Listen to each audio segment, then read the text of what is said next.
Well, it is wonderful to see all these do-gooders in one room. And it is always a dangerous thing trying to follow Jeffrey Canada.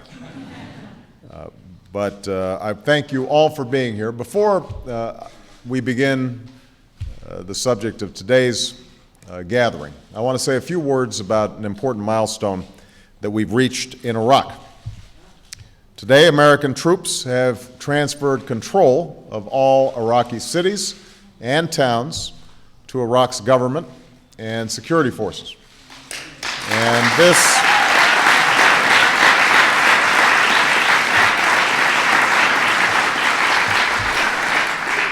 this transition was agreed to last year as part of our Status of Forces agreement with the sovereign Iraqi government.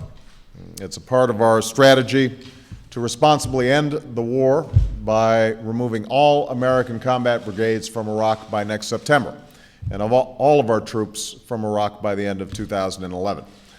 So the Iraqi people are rightly treating this day as a cause for celebration.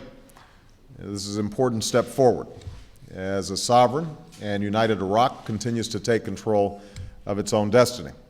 And with this progress comes responsibility. Iraq's future is in the hands of its own people, and Iraq's leaders must now make some hard choices necessary to resolve key political questions, to advance opportunity, and to provide security for their towns and their cities. In this effort, America will be a strong partner to the Iraqi people on behalf of their security and prosperity. Now, make no mistake, there will be difficult days ahead. We know that the violence in Iraq will continue. We see that already in the senseless bombing in Kirkuk earlier today. And there are those who will test Iraq's security forces and the resolve of the Iraqi people through more sectarian bombings and the murder of innocent civilians. But I'm confident that those forces will fail. The future belongs to those who build, not those who destroy. And today's transition is further proof that those who have tried to pull Iraq into the abyss of disunion and civil war are on the wrong side of history. Finally, the very fact that Iraqis are celebrating this day is a testament to the courage, the capability, and commitment of every single American who has served in Iraq. That's worth applauding.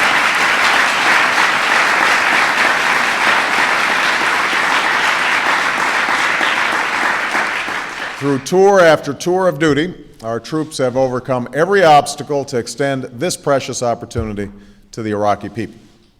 And these women and men are not always in the headlines, but they're in our hearts and prayers, and we will forever honor their selfless service and sacrifice as well as the service and sacrifice of their families. And there's more work to be done, but we've made important progress in supporting a sovereign, stable, and self-reliant Iraq, and everyone who's served there, both in uniform as well as our civilians, deserves our thanks. Now, it's fitting that we're here today to talk about what each of us can do to lift up this nation, because our troops' sacrifice challenges all of us to do what we can do to be better citizens. That's what the people that you've heard from already are doing every single day.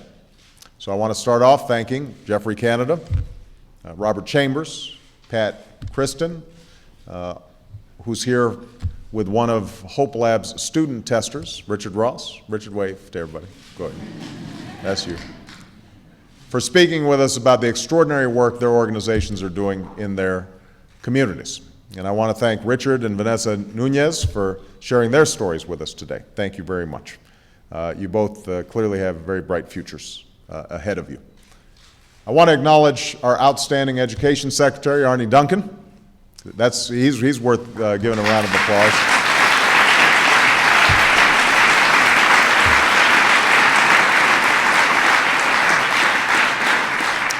As well as, if I'm not mistaken, Congressman Jim Moran is here. There he is, right here in the front, with his daughter Dorothy. I want to thank Steve Goldsmith for moderating. We were discussing the fact that at Harvard, Vanessa, you were there. How long ago was that? 15 years ago? We were together on a conference talking about this very issue. And so it's nice to see Steve, one of the outstanding mayors at the time, and now continuing to do great work helping people to think about how we can all fulfill our civic responsibilities more effectively. So thank you very much. I also want to thank Dave Cheslovich, I want to make sure I say that properly, of Madison, Wisconsin, and Mayor Sarah Pressler of Flagstaff, Arizona, for their commitment as well. Please give them a big round of applause.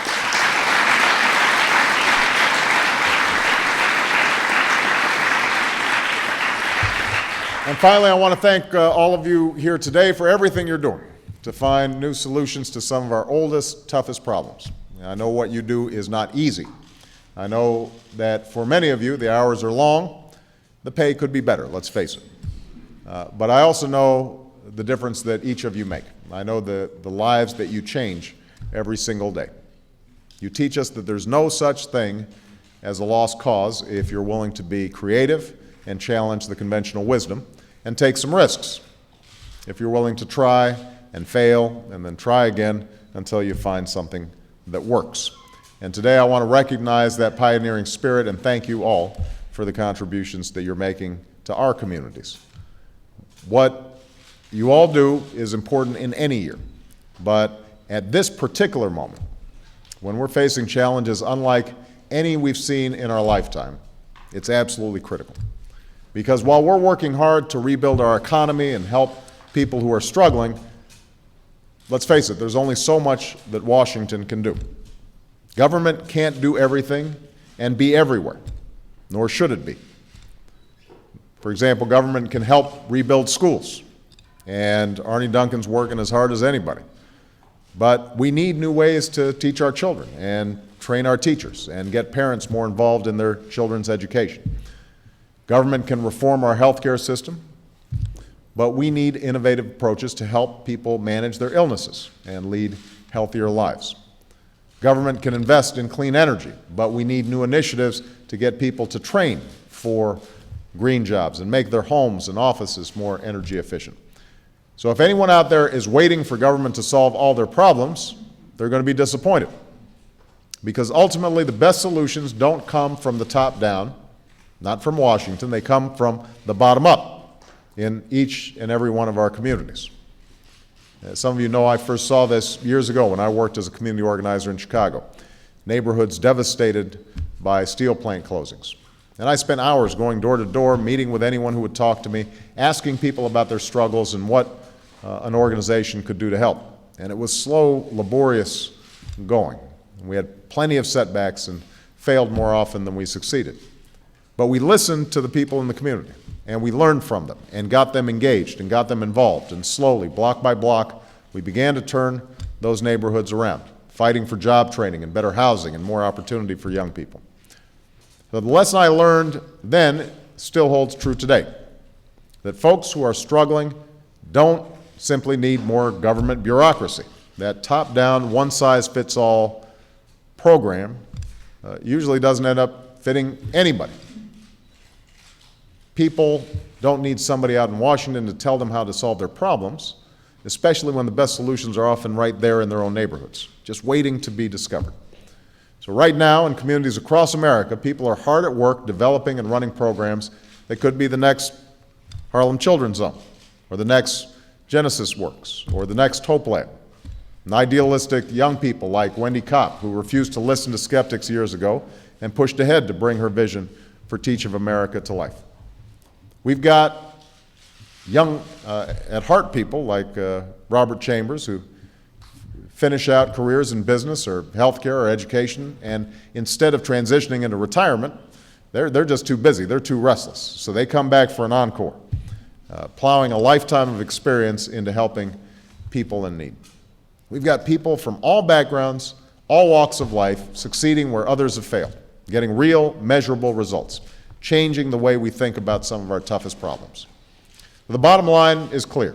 Solutions to America's challenges are being developed every day at the grassroots, and government shouldn't be supplanting those efforts. It should be supporting those efforts. Instead of wasting taxpayer money on programs that are obsolete or ineffective, Government should be seeking out creative, results-oriented programs like the ones here today and helping them replicate their efforts across America. So if the Harlem's Children's Zone can turn around neighborhoods in New York, then why not Detroit or San Antonio or Los Angeles or Indianapolis? If Bonnie Clack can help working people purchase cars and manage their finances in New Hampshire, then they can probably do it in Vermont or all across New England or all across America. Now, it's not going to be easy to scale up some of these great ideas. If it was easy, you would have already done it and you wouldn't be here today, except maybe to just check out the White House. It's hard, but it's also critical. And it's absolutely possible if we're willing to work together to give organizations like these the resources they need to reach their fullest potential and have their fullest impact. And if we're able to ensure that best practices are shared all across the country, that we've set up a strong network of ideas. And that's precisely the idea behind the $50 million innovation fund included in the Edward M. Kennedy Serve America Act, an initiative designed to assist community solutions like these that we're asking Congress to fund this year. We're going to use this fund to find the most promising nonprofits in America. We'll examine their data and rigorously evaluate their outcomes.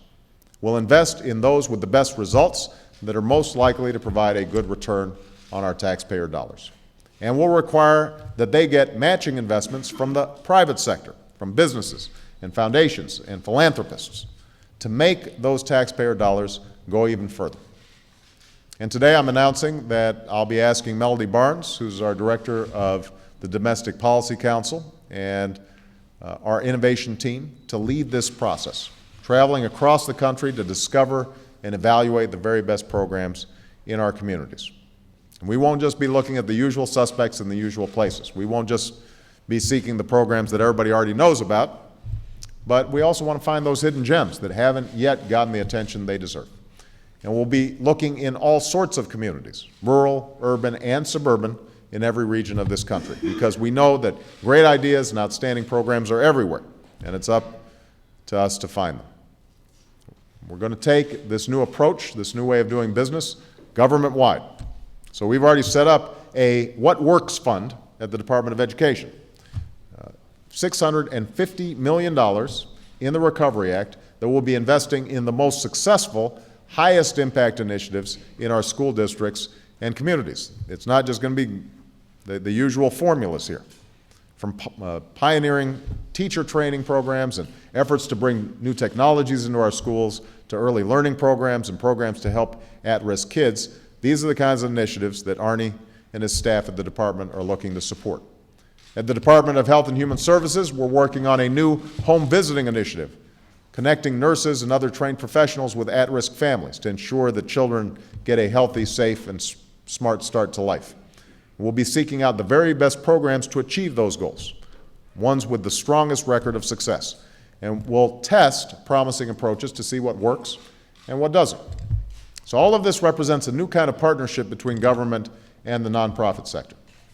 But I can tell you right now that partnership isn't complete, and it won't be successful without help from the private sector. And that's why I'm glad that there are some deep pockets in the audience here. Foundations, corporations, and individuals. You need to be part of this effort as well. And that's my challenge to the private sector today. Our nonprofits can provide the solutions. Our government can rigorously evaluate these solutions and invest limited taxpayer dollars in ones that work. But we need those of you from the private sector to step up as well. We need you to provide that critical seed capital to launch these ideas. We need you to provide those matching funds to help them grow. And we need you to serve as a partner, providing strategic advice and other resources to help them succeed. If we work together, if we all go all in here, think about the difference we can make. Think about the impact we could have with just the organizations represented in this room. We've got Jim McCorkle here from Admission Possible, a group that helps promising young people from low-income families attend college. 99% of the Admission Possible class of 2008 got into college. 99%. Where's Jim? Where's Jim? There he is back there. The vast majority stay in college and earn their degrees. Admission Possible operates in just 2 states now, so imagine if it was 10 or 20 or 50. We've got Alpha Demolish here from Rising Tide Capital. Where is Alpha? Right over there. Did I pronounce your name right? Good. When your name's Barack Obama, you're sensitive to these things. So Alpha is with Rising Tide Capital, an organization that helps struggling mom-and-pop entrepreneurs get loans, run their businesses, and improve their profit margins. 70% of their clients are single moms. All of them rely on their businesses to support their families. And so far, Rising Tide has helped 250 business owners in the state of New Jersey. So imagine if they could help 500 or 1,000 or more all across America.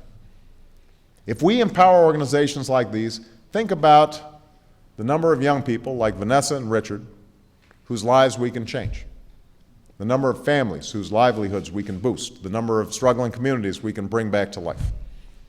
In the end, that's what this effort's about. It's not about the old partisan lines in the sand. We know there's nothing Democratic or Republican about just doing what works.